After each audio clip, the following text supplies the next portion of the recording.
우리는 지난 1년 한 2개월 정도 창세기를 가지고 아브라함에 대해서 묵상하면서 아브라함과 함께 하셨던 하나님의 역사들을 되짚어 보았습니다. 원래 아브라함은 믿음이 그렇게 좋은 사람은 아니었는데 하나님께서 그를 불러내서 그를 믿음의 사람으로 견고하게 세워가셔서 마침내 믿음의 조상의 자리까지 그렇게 이끄시는 것들을 보았습니다. 그리고 또 그걸 위해서 아브라함에게 약속하셨던 약속을 하나님께서 하나 둘씩 이루어 가셨고 마침내 그리함으로 아브라함이 최종적으로 하나님을 여호와 이레라고 부르짖게 하는 그런 역사들을 보았습니다. 지난 주일에 우리가 이제 창세기를 가지고 설교를 하면서 이제 구속 역사의 주인공의 바톤이 아브라함과 사라에서 이삭과 리브가로 넘어가는 것을 살펴보았습니다. 이제는 아브라함의 사명이 다 끝난 그런 상황이다라는 것을 보여주는 것이죠. 그래서 제가 전에 창세기를 시작할 때 드렸던 것처럼 이제 아브라함까지 하고 마치고 또 다시 신약으로 돌아갔다가 다시 또 창세기 다음 이삭과 리브가 쪽으로 이렇게 또 들어가면 되겠습니다. 그래서 지난주를 이렇게 마지막으로 잠시 창세기 설교는 이렇게 중단을 하고 신약으로 가기 전에 한 2주 정도 이렇게 다른 본문을 가지고 이렇게 은혜를 나누고 그 다음에 신약으로 이렇게 들어가도록 하겠습니다. 오늘은 특별히 이제 8월 첫 주일이기도 하고 또 8월이 이제 1년의 절반이 이미 훌쩍 넘어간 그런 상황에 이렇게 처한 그런 때라서 이런 무더운 때에 또 이렇게 8월 첫 주에 우리 선택의 문제에 대해서 한번 주제를 가지고 은혜를 나눠보았으면 좋겠다라는 그런 생각이 들었습니다. 우리가 수많은 선택을 하고 있는데 이 선택을 할 때에 어떤 기준으로 하는 것이 좋은 것인가 라는 바로 그 부분입니다. 하나님께서는 우리에게 다양한 선택의 기준을 주셨습니다. 다양한 선택의 기준을 주셨는데 그 중에서 특별히 오늘 본문을 중심으로 해서 한 2가지 정도만 본문에 국한해서 살피면서 선택의 기준을 한번 마음속에 새겨보기를 소망합니다. 그래서 제가 오늘 메시지의 제목을 선택의 기준들이라고 이렇게 한번 붙여보았는데요. 우리가 아는 대로 오늘 본문은 선택이 굉장히 중요한 역할을 하는 선택이 본문에 등장을 하고 있기 때문에 그 본문을 따라서 그 기준들을 한번 살피면서 그렇게 여러분과 잠시 은혜를 나눠보기를 원해서 이렇게 메시지의 제목을 붙이고 이렇게 준비를 해보았습니다. 오늘 본문에 등장하는 솔로몬의 아들 르호보암은 선택의 앞에 서 있었습니다. 그 선택이 무엇인지 어떤 선택 앞에 서게 됐는지를 한번 살펴보기를 원하고 그리고 또 그 르호보암이 어떤 선택을 했는지 그 선택을 한 결과가 무엇인지를 또 살펴보기를 원하고 그리고 마지막으로 이 하나님께서 우리에게는 어떤 선택, 어떤 기준으로 선택하기를 원하시는가 그 3가지를 한번 살피면서 잠시 시간을 갖도록 하겠습니다. 자, 그럼 먼저 본문을 따라서 르호보암이 직면하게 된 르호보암 앞에 펼쳐진 선택의 문제, 어떤 문제가 그의 앞에 놓이게 되었는가를 잠깐 살펴보도록 하겠습니다. 이스라엘의 왕정 국가는 사울에서부터 시작을 했죠. 사울 왕으로부터 시작을 해서 다윗 왕 때에 통합 왕국을 이루고 그야말로 이스라엘이 가장 부강한 나라로 세워졌다라고 하는 때가 언제였냐면 솔로몬 때였습니다. 솔로몬 때에 이스라엘은 역사상 가장 강력한 왕국으로 그렇게 세워지게 되었습니다. 그도 그럴 것이 하나님께서 그와 함께 하셨기 때문에 그랬다라고 성경이 기록을 하죠. 솔로몬이 왕위에 딱 오르면서 기브온에 가서 1000번제를 드리지 않습니까? 그럴 때에 솔로몬이 구한 게 뭐겠습니까? 다른 사람들은 부유할 거 구하고 건강할 거 구하고 그 다음에 명예를 구하고 막 그랬는데 솔로몬은 그렇게 구하지 않았어요. 뭘 구했죠? 하나님께서 이 많은 이스라엘 백성들을 나에게 맡기시고 나를 왕으로 삼으셨는데 내가 이들을 잘 판결해서 이끌어가야 될 것 아닙니까? 하나님의 뜻대로. 그러니까 내게 지혜를 주십시오. 이렇게 구했어요. 그랬더니 하나님께서 너무 기뻐하신 겁니다. 아니, 이런 기도 제목이 딴 사람들은 다 부를 구하고 수를 구하고 명예를 구하는데 어찌 된 일인지 솔로몬이는 그거를 구하기보다는 내가 내 백성을 그에게 맡겼는데 그 백성 잘 통치하겠다고 지혜를 달라 하니 내 마음이 흡족하도다. 이거 하나님 말씀을 제가 대신 인용을 한 겁니다. 하나님의 마음이 그랬을 것 같아요. 그래서 뭐라고 말씀하셨습니까? 내가 지혜도 줄 뿐만 아니라 네가 구하지 않았던 부도 주고 수도 주고 명예도 주고 모든 것을 주리라, 그렇게 약속을 하셨어요. 솔로몬이 초기에는 잘했습니다. 그래서 성전도 짓고 하나님의 뜻대로 하려고 하고 하나님의 뜻을 따라 지혜롭게 모든 일들을 잘 처리해 나갔습니다. 그때마다 하나님께서는 놀랍게 그에게 복을 더하여 주셔서 솔로몬 왕국이 이스라엘 역사에서 가장 부강한 왕국으로 이렇게 세운 것이죠.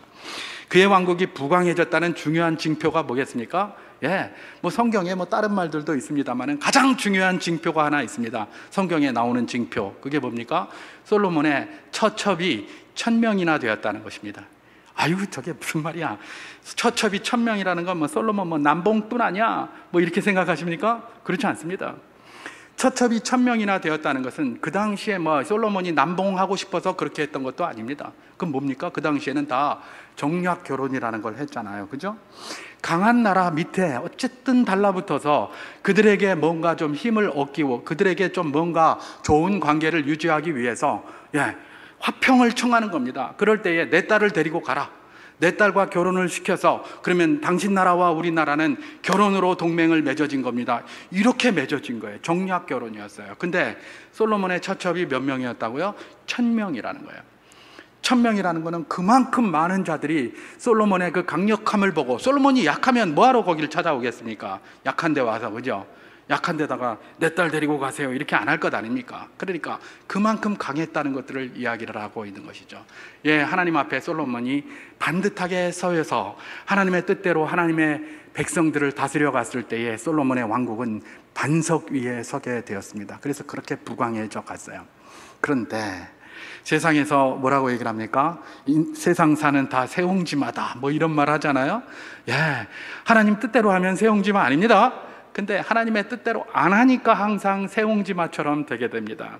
솔로몬이 점점 하나님을 의지하기보다는 하나님을 의지하지 않는 결정들을 많이 하게 됩니다. 그리고 자기 생각으로 많은 결정을 하게 돼요. 여러분, 그래서 이 1000명이나 되는 처첩 생겼던 그 부강함이 결국은 다 뭡니까? 새옹지마처럼 돼버린 겁니다. 무슨 문제가 생겼느냐? 여러분, 이 사람들이 처첩이 1000명이다 올 때 그냥 오겠습니까?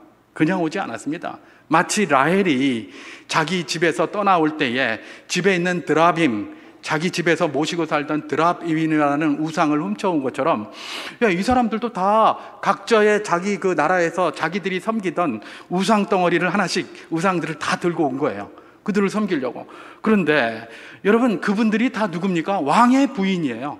그러니까 그들을 통제할 수 있는 사람은 누구밖에 없습니까? 왕밖에 없어요. 왕밖에. 아무도 왕의 부인을 건드릴 수가 없잖아요. 왕의 부인한테 누가 뭐라고 하겠습니까? 그리고 자기 부모나 누가 여기 있는 것도 아니잖아요. 다 외국에 있으니까 말입니다. 그러니까 이들은 왕백기 통제를 할 수가 없는데 1000명이나 되니까 왕이 그걸 어떻게 다 감당하겠습니까? 그러니까 이분들은 아무런 그런 공격도 없이 위협도 없이 자기들이 가지고 온 무상들을 갖다가 그냥 자기 집에서 섬긴 거예요. 아무도 통제할 수 없어요. 기왕의 가나안 땅이 어떤 땅입니까? 우상 숭배로 만연한 땅 아니에요. 그런데 이 사람들이 1000명이나 들어와 가지고 아예 우상 숭배의 길을 활짝 열고 말았습니다. 활짝 열었고, 또 솔로몬도 말입니다. 어떻습니까? 이전에는 하나님을 열심히 따르다가 온갖 우상 숭배자들이 우상 숭배하는 그 속에서 그냥 있다 보니까 자기도 모르게 거기에 익숙해지는 겁니다. 그러니까 그들에게 숭배는 안 한다고 할지라도 하나님을 의지하는 것들이 그 느슨해지는 그런 결과들이 솔로몬에게 초래된 것이죠. 또 한 가지가 있습니다. 제가 이 말씀드리는 것은 잘 들어두셔야 그 다음에 왜 북쪽 지파들이 저렇게 결정을 했는지가 나오게 됩니다. 왜 솔로몬이 그런 학정을 했는지 답이 나오게 돼요.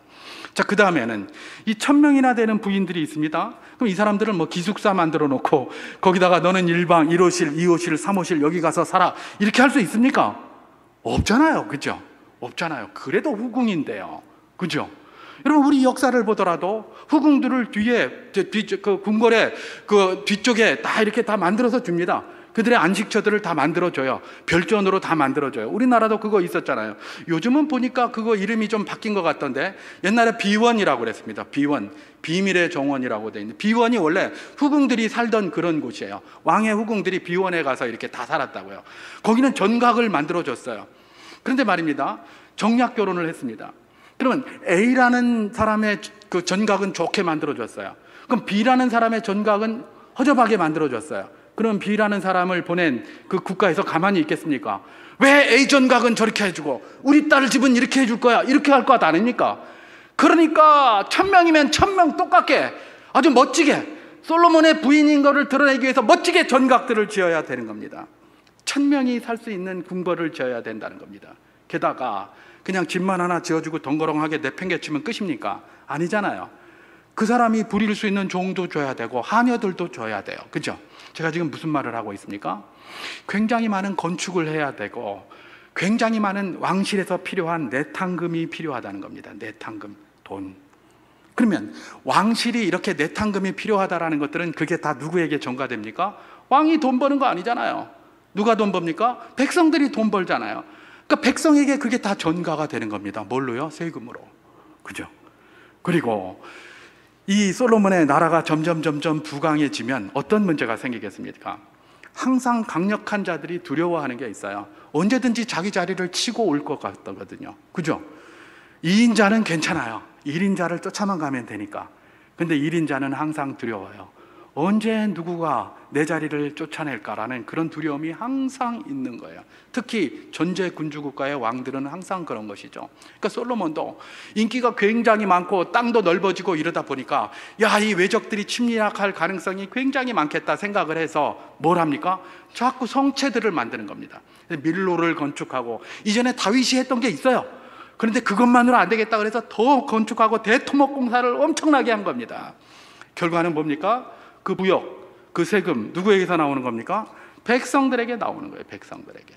그러니까 백성들이 그야말로 가렴주구의 도탄에 빠졌습니다.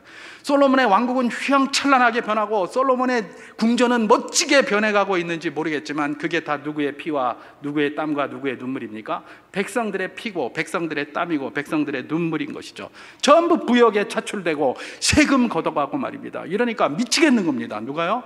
예, 이스라엘 백성들이요. 그런데 유다 지파, 그 많은 지파 중에 유다 지파는 그래도 다윗의 지파 아닙니까? 그러니까 자기 친척이니까 그나마 괜찮은데 유다 지파가 아닌 다른 지파들은 어떨까요? 저 사람들은 원래 다윗하고 별로 친한 것도 아니었어요. 원래 사울을 따르던 자들이었잖아요. 그죠? 사울을 따르던 자들이었는데 다윗은 어디에서 왕으로 옹립됩니까? 유다의 지파에서 왕이 돼서 헤브론에서 통치를 했어요. 그런데 이 사람들이 나중에 다윗이 워낙 통치를 잘하고 그러니까 자기들이 투항해 왔어요. 우리 같이 한번 해봅시다. 이래가지고 투항해 와서 이렇게 응집이 된 거예요. 그래서 응집이 돼 있지만 굉장히 그 느슨한 관계로 그렇게 응집이 되어 있는 게 지금 이스라엘의 문제예요. 그런데 거기다가 솔로몬이 등극을 해서 막 학정을 피우니까 유다 지파는 말 못하고 있지만 다른 지파들은 이 문제 왜 이렇게 해결 안 되노? 이렇게 하지 않았겠습니까? 게다가 다른 지파들이 반란을 한번 일으켰던 전적이 있어요. 언제요? 다윗 말년에 다윗의 아들 압살롬이 반란을 일으킬 때에 그들을 따라가지고 부활해동해가지고 군대를 일으켜가지고 반란까지 한번 일으켰던 경험들이 있어요. 이러니까 이런 갈등들이 굉장히 많이 있는데 생내적으로 이들은 하나가 될, 응집될 그런 게 적은 거예요. 그런 게 적은 데다가 이런 학정을 하니까 이를 부득부득 갈면서 이렇게 있었는데, 그리고 또 솔로몬도 이렇게 보면 굉장히 지혜로운 왕이지만 그가 왕이 돼서 처신한 이런 정적들을 제거하고 하는 내용들을 쫙 보면 그도 굉장히 좀 뭐랄까 좀 굉장히 강한 정책을 많이 폈던 사람이에요. 그러니까 백성들이 도탄에 빠져서 거의 뭐 죽는 소리를 내고 있었던 것이죠. 그러던 중 회생의 기회가 하나 생겼습니다. 어떤 기회가 생겼습니까? 솔로몬이 죽었어요. 이제 그 학정을 하던 솔로몬 왕이 죽고 이제 누가 등극을 하는 겁니까? 그의 아들 르호보암이 등극하게 된 거예요. 그러니까 이제 저 북쪽, 유다는 뭐 그냥 빼놓고 저 북쪽의 10지파 사람들이 됐다, 이제 기회다 라고 하면서 어떤 일을 일으켰느냐, 오늘 본문이 바로 그것을 증거해 주고 있습니다. 제가 오늘 본문 열왕기상 12장 1절에서 3절까지 말씀을 봉독해 보도록 하겠습니다.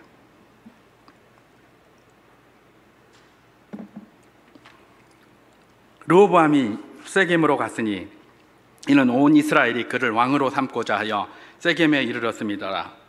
느밧의 아들 여로보암이 전에 솔로몬 왕의 얼굴을 피하여 애굽으로 도망하여 있었더니 이제 그 소문을 듣고 여전히 애굽에 있는 중에 무리가 사람을 보내 그를 불렀더라. 여로보암과 이스라엘 온 회중이 와서 르호보암에게 말하여 이르되 라고 하면서 오늘 본문이 시작합니다. 그동안 솔로몬에게 학정받았던 거 막 이랬는데 또 그 아들이 르호보암이 되면 이 힘들겠다. 그러니까 아예 처음부터 그냥 우리의 조건을 좀 제시해야 되겠다. 그러면서 애굽에 있었던 르호보암, 제가 좀 이따가 이야기를 하겠습니다만은 그 사람을 딱 데려와서 앞세워가지고 지금 르호보암을 만나러 간 거예요. 세겜에서 만나자 하고. 그래 놓고 가서 거기에서 당신 왕이 이제 될 텐데 우리 조건은 이겁니다. 이 조건을 좀 들어주십시오 라고 하면서 청원을 합니다. 그 청원의 내용이 뭡니까? 열왕기상 12장 4절입니다. 제가 한번 봉독해 보겠습니다. 왕의 아버지가 우리의 멍에를 무겁게 하였으나 왕은 이제 왕의 아버지가 우리에게 시킨 고역과 매운 무거운 멍에를 가볍게 하소서. 그리하시면 우리가 왕을 섬기겠나이다. 그렇게 얘기를 합니다. 왕의 아버지 솔로몬이 우리에게 멍에 너무 무겁게 매겨서 맨날 고역하게 만들고 세금 많이 걷어가고 아주 죽겠습니다. 그러니까 이제 왕이 되시면 이걸 좀 가볍게 하소서. 우리 좀 살게 해 주십시오. 우리 좀 삽시다. 그렇게 이야기를 한 거예요. 그래서 솔로몬이 한 그것대로 하지 말고 조금 이렇게 노역을 좀 완화시키고 세금을 좀 완화시켜 달라라는 그런 문제를 딱 제기한 겁니다. 지금 솔로몬 르호보암 앞에 펼쳐진 선택의 문제가 어떤 것이었습니까? 노역을 더 그대로 할 것인가, 아니면 노역을 줄여줄 것인가, 이 둘 중에 하나를 선택해야 되는 문제예요. 르호보암 앞에 뭐가 됐다고요? 그동안 솔로몬 아버지가 하던 노역을 계속할 것인가, 아니면 좀 완화시킬 것인가, 이 두 가지의 선택의 기로에 이제 르호보암이 딱 서게 되었다는 것이죠. 자, 그것이 이제 선택의 문제로 앞에 섰다면, 이제 그러면 르호보암은 어떤 선택을 했고 그 선택이 어떤 결과를 초래했는지를 한번 살펴볼 필요가 있을 것입니다. 자, 르호보암이 그런 요구에 그래도 비교적 지혜롭게 대처를 했습니다. 근데 이 사람이 이렇게 하지 않을 수 없었던 이유가 있습니다. 그게 바로 뭡니까? 느밧의 아들 여로보암, 아까 우리가 읽었던 것처럼 그 사람이 대동하여 왔기 때문에 그렇습니다. 여러분, 여로보암이 왔다는 건 굉장히 중요한 일입니다. 여로보암이 누구냐? 열왕기상 11장에 보면 여로보암은 저 북이스라엘 10개 지파, 북쪽 10개 지파의 그 모든 사람들의 마음을 다 끌어안은 사람입니다. 그 사람은 하여튼 기가 막힌 사람이었어요. 그래서 솔로몬이 뭔가 밀로를 건축하고 대건축을 하려고 하면 위에서 말을 잘 안 듣는 겁니다. 세금 내라 그래도 잘 안 듣고 뭐 하라 그래도 잘 안 듣고, 그러니까 여로보암을 가만히 보니까 여로보암이라는 자가 있는데 그 사람들이 여로보암을 잘 따르는 겁니다. 그래 놓으니까 이 솔로몬 왕이 그를 잘 활용하기 위해서 여로보암을 뭘로 삼습니까? 그 감독자로 삼았어요. 그들을 근로시킬, 오늘로 말하면 국토교통부 장관쯤으로 그렇게 딱 임명을 한 거예요. 그런데 문제가 뭡니까? 고양이한테 생선을 맡긴 거죠. 여로보암은 잘하고 싶은 생각 없었습니다. 그냥 그 백성들 다 끌어 모아가지고 마음을 뺏어가지고 자기가 뭔가 한번 도모해 보려고 했는데, 솔로몬이 그냥 날개를 달아줬네. 장관직을 하나 탁 줬네. 그래서 장관직 자고 팍 날아가려고 이러고 있는 거예요. 그래서 사람들의 마음을 막 얻고 있으니까 솔로몬이 가만히 쳐다보니까 저놈 봐라, 저게 할 일 하라 그랬더니 딴짓하고 있네. 가만히 보니까 저거 안 되겠다, 가만두면 안 되겠다. 그래서 탄압을 하기 시작합니다. 박해하기 시작해요. 그러니까 여로보암이 어떻게 합니까? 그 박해를 피해서 애굽으로 망명을 해버립니다.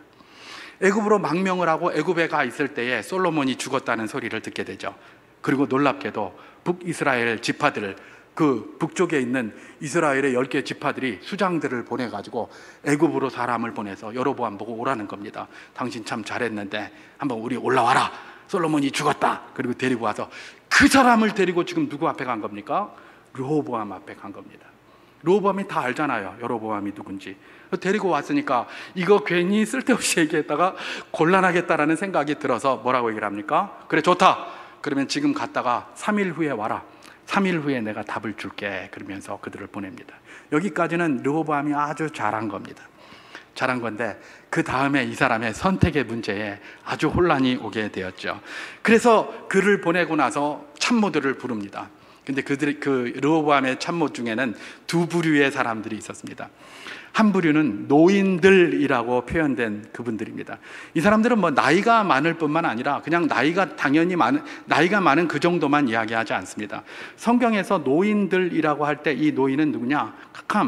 굉장히 지혜로운 자를 이야기를 합니다. 지혜로운 자들을 불렀어요. 이 지혜로운 자들은 어떤 사람이냐? 이미 솔로몬과 함께 국정을 나눴던 사람들입니다.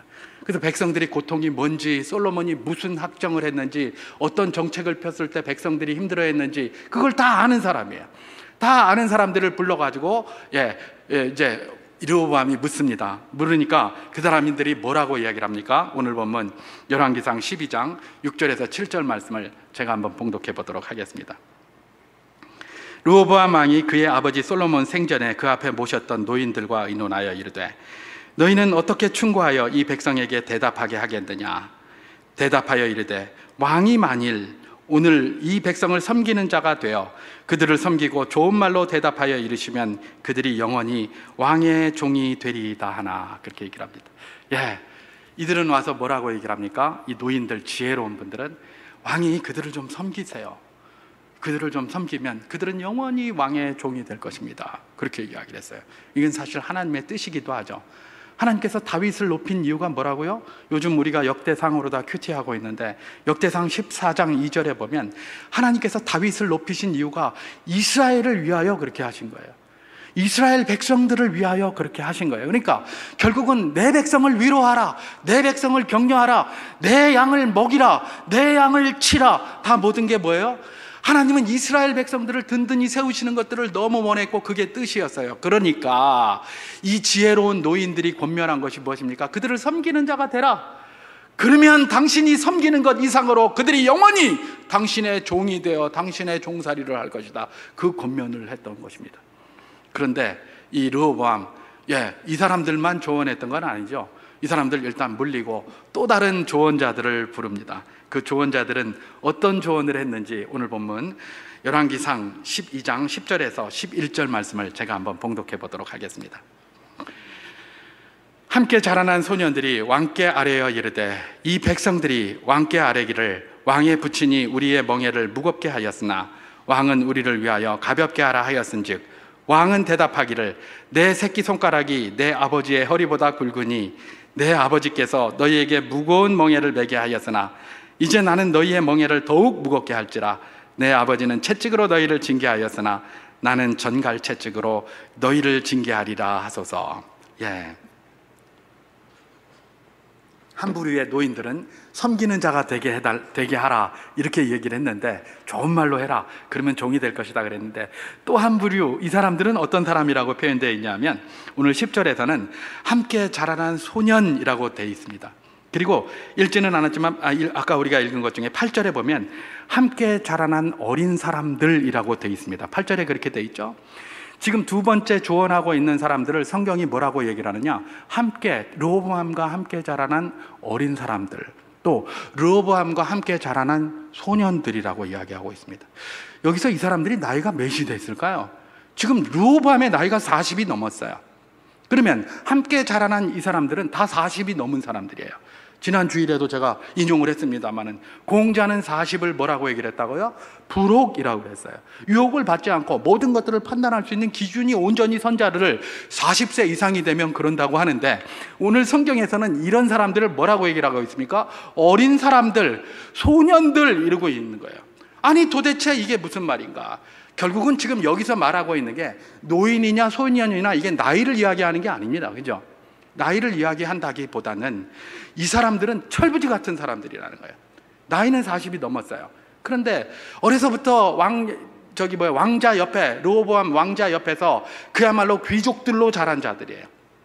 그래서 백성들한테 갑질이나 할 줄 알고 그들에게 큰 소리나 칠 줄 알았지, 그들이 뭘 가지고 고통하는지, 뭐 때문에 고민하는지 전혀 모르는 거예요. 그런 자들로 성장을 한 거예요. 근데 그런 자들한테 조언을 들으니 이 자들이 뭐라고 조언했겠습니까? 왕한테 감히 그런 말을 합니까? 겁대가리를 상실하고. 제가 요즘 이런 시중에서 도는 시쳇말을 한번 써봤습니다. 겁대가리가 상실하고, 아니 왕 앞에서 이런 말을 했단 말이야. 이 가만두면 안 됩니다 이거. 솔로몬 왕이 내 새끼 손가락보다도, 내가 새끼 손가락이라면 나는 허리다 이러면서 내가 더 그냥 힘쓴다. 그리고 아버지가 채찍으로 했다면 나는 전갈 채찍으로. 전갈 채찍이 뭡니까? 채찍 끝에 이렇게 갈고리가 달린 예수님이 맞았던 채찍, 그런 거예요. 전갈 채찍으로 하겠다, 더 세게 하겠다, 이렇게 말하라고 하는 겁니다. 지혜로운 노인들이 한 것과 이 철부지 같은 소년들이 제안한 것, 두 제안. 여러분, 우리가 여기서 먼저 한번 받을 교훈이 있겠습니까? 여러분, 우리도 말입니다, 살면서 이런 두 가지 제안의 어느 곳에 항상 서 있습니다. 여러분, 우리 주변에 우리하고 같이 활동하는 사람들을 한번 가만히 살펴보십시오. 가만히 살펴보면 한 사람은 이렇게 얘기하고 한 사람은 저렇게 얘기할 것입니다. 어떤 사람은 지혜로운 어른들, 여기 노인들처럼 그런 제안을 하는 사람들도 있고, 또 어떤 사람들은 강력해야 된다, 강해야 된다라고 하면서 그렇게 제안하는 사람도 있을 것입니다. 여러분, 이런 말씀을 들을 때에 그런 것들을 한번 묵상해 보는 겁니다. 내 주변에 있는 사람들은 어떤 사람들인가? 또 여러 사람이 그런 사람이 있을 텐데 내 귀가 솔깃한 것은 어느 말인가? 이런 두 가지 조언 자체가, 그 제안 자체가 중요한 게 아닙니다. 그런 제안 중에서 내 귀를 솔깃하게 만드는 제안은 어떤 건가? 이런 걸 살펴봐야 되는 겁니다. 그리고 내 주변에 있는 사람뿐만 아니라 내가 그분들의 주변에 있죠? 그럼 나는 어떤 제안을 하는 사람인가? 그분들에게 나는 여기서 지혜로운 노인들처럼 이런 제안을 하는 사람들인가? 아니면 저 철부지같이 저런 제안을 하는 사람인가? 나는 어떤 사람인가? 그런 것도 고민해 보아야 되는 것이죠. 이런 말씀이 우리에게 주는 도전이 바로 그것입니다. 나는 뭐에 더 귀를 기울이고, 나는 어떤 사람인가, 어떤 조언자인가, 어떤 제안자인가, 이런 것 말입니다. 어쨌든 이런 두 부류의 제안이 있었는데 르호보암이 선택한 것은 무엇입니까? 제가 열왕기상 12장 14절 말씀을 한번 봉독해 보도록 하겠습니다. 르호보암이 어린 사람의 자문을 따라 그들에게 말하여 이르되, 내 아버지는 너희의 명예를 무겁게 하였으나 나는 너희의 명예를 더욱 무겁게 할지라. 내 아버지는 채찍으로 너희를 징계하였으나 나는 정갈 채찍으로 너희를 징치하리라 라고 하면서 똑같이 그 어리석은 철부지들이 제안했던 그 내용을 그대로 가서 3일 후에 북이스라엘 사람들에게, 북쪽 사람들에게 이야기를 했어요. 그 소리를 들은 이 사람, 이런 선택을 한 결과가 어떻게 됩니까? 북쪽 지파 사람들이 뭐고 이거? 우리 이제 다윗하고 이 르호보암하고 아무 상관없다 그러면서 여로보암을 왕으로 옹립해서 북이스라엘로 나라를 세워서 쪼개지게 된 것 아닙니까? 이 선택이 뭐예요? 나라를 반토막 내버렸어요. 자기 할아버지 다윗이 그렇게 공을 들여가면서 죽을 뻔한 일들을 한두 번이 아니게 경험해 가면서 겨우 연합시켜 놓은 것을 이 손주가, 이거 아무것도 모르는, 그저 맨날 갑질만 하다가, 그냥 자기 그 왕족으로 태어나가지고 갑질만 하다가 백성의 마음을 하나도 모르는 게 이 사람들 말 듣고 그거 선택해가지고 그렇게 한 것이죠. 그러다가 나라가 두동강이가 되는 엄청난 일이 벌어지게 된 것입니다. 물론 하나님께서 솔로몬 말년에 자꾸 하나님의 뜻에 어긋나게 하고 하니까 하나님께서 이런 것들을 허락하셨어요. 그래서 이 일이 이루어지게 되었습니다마는, 그럼에도 불구하고 우리가 받아야 될 도전이 여기에 반드시 있는 것입니다. 뭡니까? 이런 결과를 초래했던 이 사건을 통해서 우리는 어떻게 선택할 것인가에 대한 질문입니다. 우리는 만약에 이런 데에 이렇게 직면하게 된다면 어떤 선택을 해야 될 것인가? 명백하겠죠, 그죠? 그래서 그 선택 자체, 여기서 말하는 이 선택, 노인들의 선택 자체만을 이야기하는 것이 아니라 이걸 좀 일반화해서, 그렇다면 우리는 어떤 선택 기준을 가지고 선택에 활용해야 될 것인가를 한번 생각해 볼 필요가 있을 것입니다. 오늘 본문에 국한해서 살펴본다면 한 두 가지를 살펴볼 수 있을 것입니다. 어떤 선택 기준을 가져야 할 것인가 잠시 하고 마칠 텐데요. 어떤 선택 기준, 오늘 본문이 이야기하는 것은 선택을 해야 된다면 아우르는 선택을 하라라는 것입니다. 아우르는 거예요. 다 포용하는 거예요. 선택을 한다면 아우르는 선택을 하라, 이런 이야기입니다. 여러분, 아우르는 선택을 하기 위해서는 뭡니까? 내가 기준이 되면 안 됩니다. 내가 기준이 되면 아우르는 선택을 하기가 굉장히 힘들어요. 상대가 기준이 돼야 돼요. 여러분, 이 노인들이 제안했던 게 뭡니까? 르호보암 왕의 입장에서는, 자기의 권위나 자기의 능력의 입장에서는 막 징치하는 게 맞죠. 그런데 백성들을 좀 생각해 보라는 겁니다. 백성들의 저 도탄에 빠져 있는 저 상태를 한번 생각해 보라는 겁니다. 그 사람들이 기준이 되면 뭐가 된다? 아우르는 선택을 할 수 있는 겁니다. 그들을 섬기십시오. 그들을 다 끌어안으십시오. 왕 앞에서 그렇게 부당한 이야기를 한 것 같고, 그렇게 괘씸한 이야기를 한 것 같아도 그들을 끌어안으세요. 그들을 끌어안으세요. 그러면 그들이 왕의 종이 될 것입니다. 그렇게 이야기를 하는 거예요. 여러분, 하나님은 아우르는 선택을 굉장히 좋아하십니다. 여러분, 하나님께서 다윗을 왜 좋아하셨겠습니까? 다윗이 아우르는 선택을 하는 대표자이기 때문에 그래요. 다윗은요, 그야말로 아우르는 선택하기 위해서 몸부림을 친 사람이에요. 다윗이 7년 6개월 동안 헤브론에서 유다의 왕으로 있었지 않습니까? 근데 그 사람이 저기 이스보셋에게 있는 10개 지파의 왕국을 침략할 수 없었습니까? 얼마든지 할 수 있었습니다. 그에게는 장군들도 많았고요, 대단한 장군들에서 얼마든지 할 수 있었어요. 근데 침략하지 않습니다. 하나님이 그래도 기름 부어주신 그 사울의 계보에 있는 사람인데 그렇게 할 수 있느냐? 그러면서 끝까지 그들을 포용하고 끌어안고, 그렇게 해서 결국은 나중에 이들이 백기투항하고 오잖아요. 그래서 피 한 방울 안 흘리고 통일을 이루었던 게 뭡니까? 다윗의 모습이에요. 왜 하나님께서 다윗이 내 마음에 맞는 자라고 이야기를 했습니까? 바로 그런 것입니다.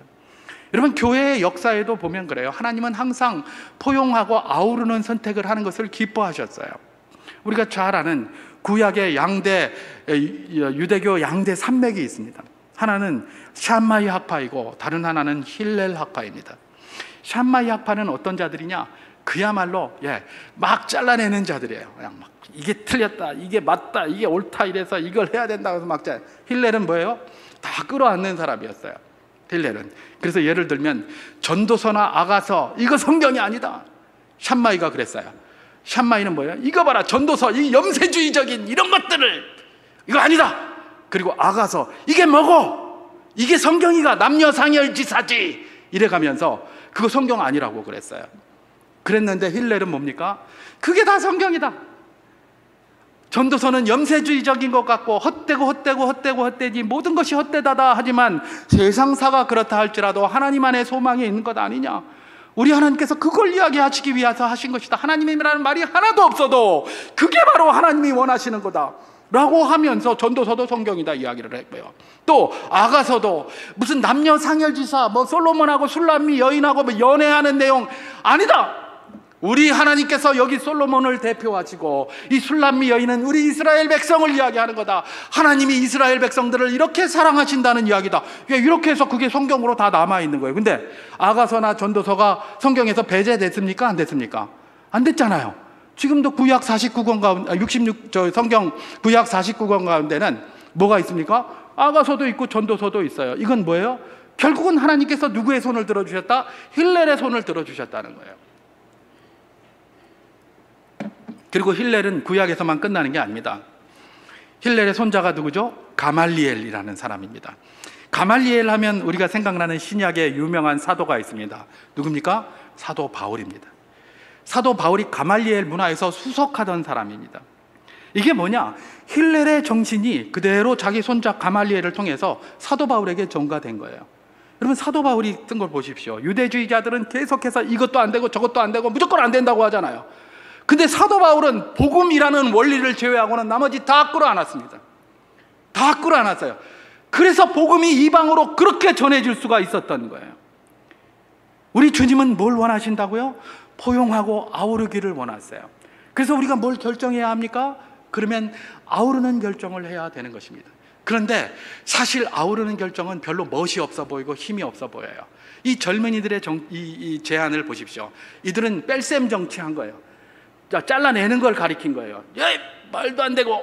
그러면 기준이 뭐라고요? 왕을 기준으로 한 거예요. 왕이요, 생각해 보세요. 왕의 채통이 있고 자존심이 있지 어디 감히 이것들이 이렇게 된 거예요. 그러니까 저런 것들은 무조건 잘라내십시오. 내 새끼손가락이 솔로몬 왕의 허리보다 굵다고 하십시오. 뭐 이래 가면서 말입니다. 솔로몬이 뭐 채찍을 했다면 정갈 채찍으로 한다고 하십시오. 이러는 거예요. 이런 것들 이렇게 잘라내는 이런 조언을 딱 들으면 힘이 납니다. 제일 멋있잖아요. 선명하잖아요. 그냥 선명해요. 그리고 그런 사람들은 멋져 보입니다. 왠지 그냥 막 비전이 확실한 것 같고 길이 쫙 펼쳐져 있는 것 같고 그냥 모든 게 깨끗하고 명확하니까 맞아! 저 길로 쭉 가는 게 좋아! 그런 사람 밑에는 그런 걸 좋아하는 사람들이 우르륵 줄 서게 돼 있습니다. 그러나 아우르지는 못하는 겁니다. 근데 아우르는 건 뭐예요? 힘이 없어 보여요. 힘이 없어 보여요. 왕이 됐는데 왕의 지엄함을 세상에 보여야 되는데 여기서 요구하니까 그래? 그렇게 하자. 이러 보면 이것도 아니고 저것도 아니고 술에 물 탄 듯 물에 술 탄 듯 세상에서 말하는 말들 이런 거 있잖아요. 이것도 아니고 저것도 아니고 이래가면서 힘이 없어 보여요. 그러니까 정책 결정권자의 입장에서는 힘 있어 보이는 게 좋잖아요. 왕의 지엄함을 선포해가지고 이렇게 하겠다 이런 게 좋은 거예요. 그러니까 그걸 덜썩 물은 거죠. 여러분, 우리도 얼마든지 그럴 수 있습니다. 우리가 선택을 할 때 아우르는 선택보다 더 멋있는 게 쪼개는 선택이에요. 아우르는 거면 별로 표가 안 나요. 그러니까 이게 하고 있는 건지 안 하고 있는 건지 잘 모르겠고 왠지 힘없어 보이고 능력 없어 보이고 희미해 보이고 명확하지 않고 그래요. 그런데 쪼개는 건 명확해요. 깨끗해 보이고 막 확실해 보이고 막 선명해 보이고 그러니까 그것 막 쫓아가려고 이렇게 하는 것이죠. 그러나 기억할 것, 거기에 하나님의 뜻이 없다는 걸 기억해야 됩니다. 하나님의 뜻은 아우르는 것에 있다라는 사실을 기억해야 할 것입니다. 하나님은 우리에게 어떤 선택 기준을 요구하십니까? 아우르는 선택 기준 그 하나를 요구하시는 것입니다. 하나만 더 살펴본다면 그러면 하나님을 선택 기준은 또 뭐가 있을까? 그건 하나님 중심의 선택일 것입니다. 하나님 중심의 선택, 지금 노인들이 주장했던 겁니다. 뭡니까? 하나님의 뜻은 뭐였죠? 백성들, 이스라엘 백성들을 살피는 것이었어요. 그러니까 왕이 하나님의 뜻을 받들어서 이스라엘 백성들을 섬기면 그러면 그들이 영원히 종이 될 것입니다 라고 했는데 그걸 거부해버린 거예요. 왜냐하면 멋지지가 않으니까 거부해버린 것 아니겠습니까? 여러분, 하나님 중심으로 선택하는 것을 지금 본문이 요구하고 있는 것입니다.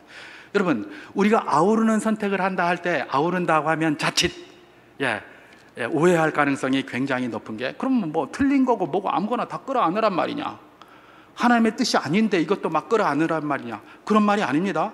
그래서 제가 하나님 중심의 선택을 해야 된다는 겁니다. 그러면 분명히 또 아우르는 선택을 하다 보면 누구는 피해를 입고 누구는 손해를 보는 사람들도 있지 않겠습니까? 그래서 세상에서는 뭐라고 얘기를 합니까? 이런 걸 제로섬 게임이다 그렇게 얘기를 합니다. 여기서 이익 본 것은 그 이익은 다른 데서 온 게 아니라 저쪽에서 손해본 거를 이러다 옮긴 거에 불과하다, 이런 거예요.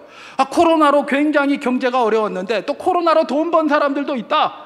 그러니까 여기 있는 거 주머니에서 뺏어다가 여기다가 집어넣은 거하고 똑같다, 그게 제로섬이다, 뭐 이렇게 이야기를 해요. 그런 것 같아 보여요. 그런데 그것이 하나님이 주신 것입니까? 하나님이 주신 것이라면 제로섬 게임이 아닙니다. 하나님의 뜻대로 하는 것은 윈윈인 줄 믿으시기 바랍니다. 바로 그것이에요. 그래서 우리가 하나님 중심의 결정을 해야 되는 것입니다. 여러분, 하나님 중심의 결정으로 르호보암이 했다면 어떻게 했을까요? 그들은 영원히 이 르호보암의 종이 되었을 것입니다. 그리고 이스라엘은 쪼개지지 않았을 것이고 그랬다면 어쩌면 바벨론의 포로가 안 됐을 가능성도 얼마든지 있는 것입니다. 그게 바로 역사가 보여주는 내용 아니겠습니까? 그렇습니다. 하나님은 우리에게 결정의 기준을 다양하게 주시겠지만 선택의 기준으로서 오늘 본문을 통해서 두 가지를 주십니다. 하나는 뭡니까? 아우르는 선택을 하라. 그리고 이 하나님 중심의 선택을 하라. 여러분, 우리가 선택할 때 예를 들어서 집을 어디다 선택할 것인지, 직장을 뭘 할 것인지, 결혼 상대자는 누구를 할 것인지, 이거는 어떻게 할 것인지, 직업은 뭘 선택할 것인지, 이런 고민 참 많이 합니다. 그 고민 필요합니다. 근데 사실은 하나님 앞에서 결정할 때에 이건 뭘 할까, 어디 할까, 이건 아무 중요하지 않습니다. 뭘 해도 상관없습니다. 뭘 해도 상관없어요. 그런데 한 가지 기준이 있어야 돼요. 이게 하나님 중심의 기준으로다가 선택한 것인가 그것 아닌 것인가만 생각하면 됩니다. 다시 말해서 내가 직장을 구하고 집을 구하고 배우자를 구하고 뭘 구했더니 나로 자꾸 하나님으로부터 저런 구한 것들이 멀어지게 하더라. 그러면 이건 뭡니까? 하나님 중심으로 선택된 게 아니에요. 내가 직장을 구하려고 했더니 이 직장 참 좋은데 겨우 들어가긴 했는데 이 직장 때문에 내가 하나님 말씀대로도 못 살겠고 하나님 앞에 나가지도 못하겠고 점점 이렇게 되더라. 이런 선택은 하나님이 기뻐하시는 선택이 아닌 것이죠. 그게 무엇이든지 간에 어떤 선택이든지 상관없어요. 다만 그 선택이 나로 자꾸 하나님을 멀어지게 만드는가, 그 선택이 자꾸 나로 하나님 말씀으로부터 멀어지게 만드는가, 이 기준으로 보면 됩니다. 그러면 내가 무엇을 선택하든 그건 다 하나님 앞에 아름다운 선택이 될 줄 믿습니다. 그것이 이런 말씀이 우리에게 주는 도전인 것입니다. 선택 기준 두 가지를 말씀드렸습니다. 아우르는 선택을 하되 하나님 중심의 선택을 하라. 이제 8월 이 무더위에 고민하시면서 우리가 많은 선택들도 해나가게 될 텐데, 이 선택에 이 두 가지 기준들이 잘 활용될 수 있는 복된 분들 다 될 수 있기를 주님의 이름으로 축원합니다.